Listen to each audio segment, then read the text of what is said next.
used to call me Money Man, Danzy Fonzo, Danzy Boy. Yo, what's going on? It's the Lions Den podcast. Your host here, Lion Danzy. I have another guest with me here today. I'm excited about this conversation. It's gonna be real, it's gonna be raw, it's gonna be straight to the point, and I know it's gonna help some people.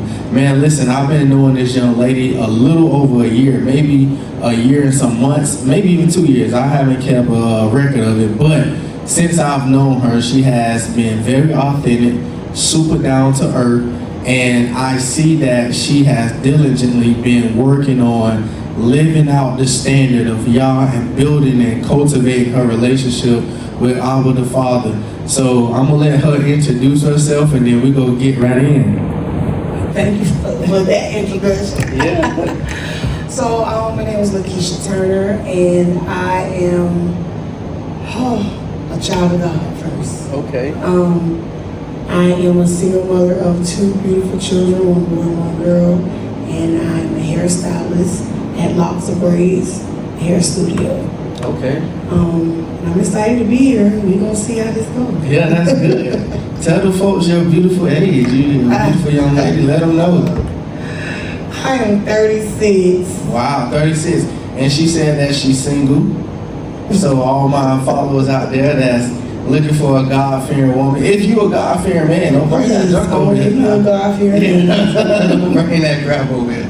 But yeah, man, so today, I already know a little bit, but I wanted to first start off with single motherhood. You said that you're a mother of 2, a boy and a girl. I believe they're both in high school?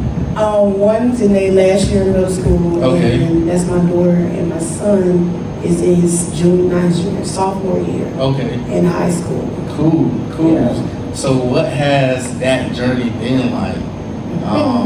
What are some things that you have had to overcome from raising up 2 kids? I had patience. I was very impatient. I remember when I first told my mom I was pregnant, and she looked at me and was like, how this gonna work? She was like, you have entirely no patience for children, for anybody, so I don't know how it's gonna work. I made it through. The teenage years are a little bit more trying than when they were a little younger. It was easier, you give them candy, give them a little game, and they satisfied.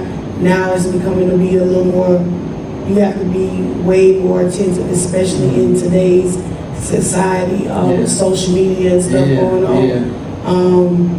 My daughter is really sensitive, so I'm very blunt.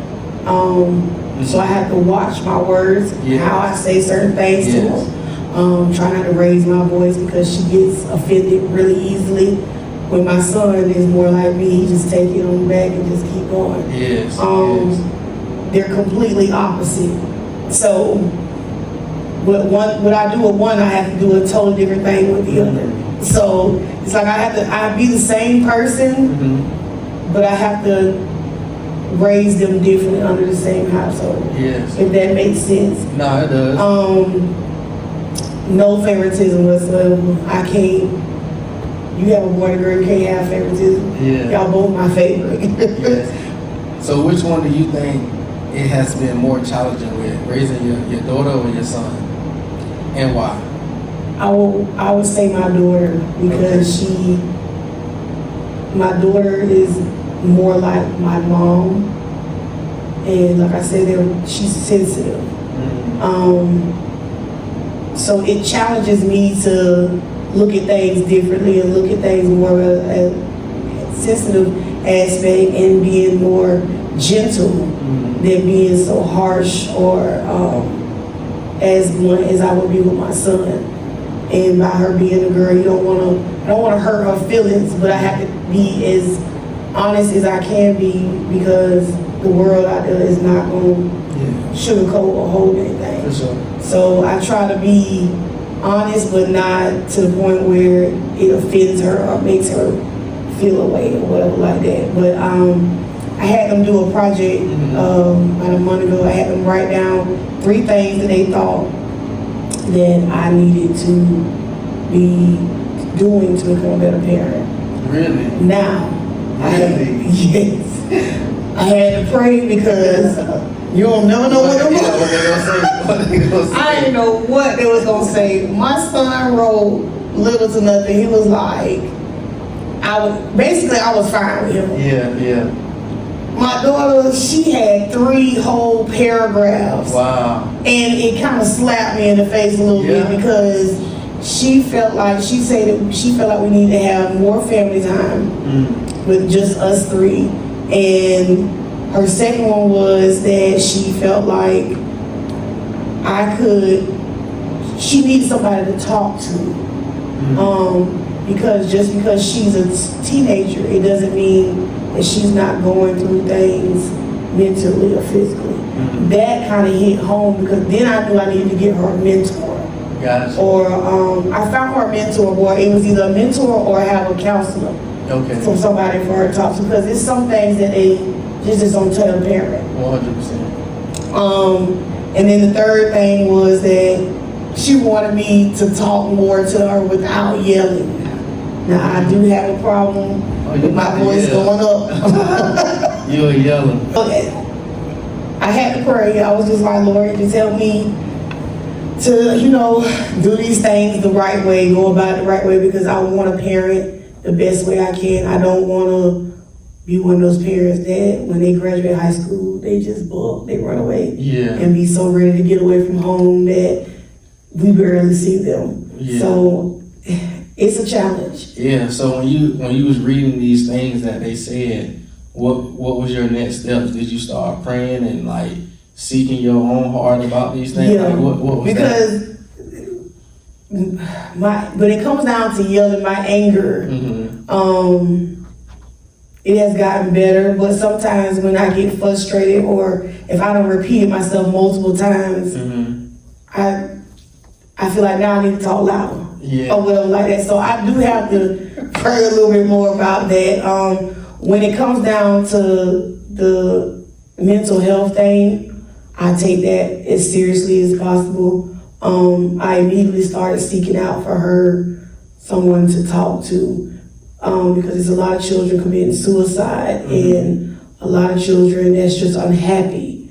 And I don't want her to be in that state. I don't want her to have that mindset that she's unhappy or she's unloved or whatever it is that she goes through in her mind that she can't feel like she can't come and talk to me about. I didn't talk to my mom about a lot of things. So what do you think, even as parents, when you do set an open door policy? That's what my mom used to call it, open door policy. This is an open door house. We talk about everything. Like, even when you create that culture for them to come to you and talk about it, why do you think they still don't come to you about certain things? What do you think that is? What was it for you when you was a kid, and what do you think it is with your two? When I was growing up, it was just me and my mom. My mom is like one of my best friends. So I kind of talked to her about everything. Probably too much of everything sometimes, but the things that I kept secret from her was more of when it came down to boys. I kept that hidden to myself. So I don't never remember having like a sex talk with my mom. I think we just started talking about it one day. I don't never remember, her telling me about the birds and the bees or whatever they call it. When it came down to my kids, I think sometimes I embarrassed them because of how honest and blunt that I am. I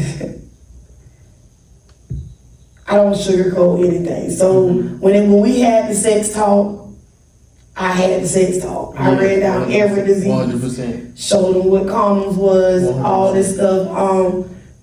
I just try to be as open with them.